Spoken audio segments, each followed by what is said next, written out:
Under extreme and chronic stress, we actually flip our personality type. This is known as being in the grip and can cause out-of-character reactions, which can lead to mental health issues and conflict. Nearly 40% of adults report high stress on a daily basis. It's no surprise that the World Health Organization now considers stress the health epidemic of the 21st century.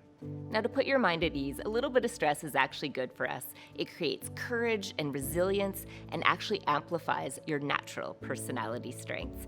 During this session, the focus will be getting back to balance. We will cover 3 areas. Number 1, communication styles. It's important to determine your baseline and the baseline of those that you interact with on a regular basis. When it comes to stress management and helping others, it's important to take a customized approach because everyone responds to stress quite differently. Number 2, change management.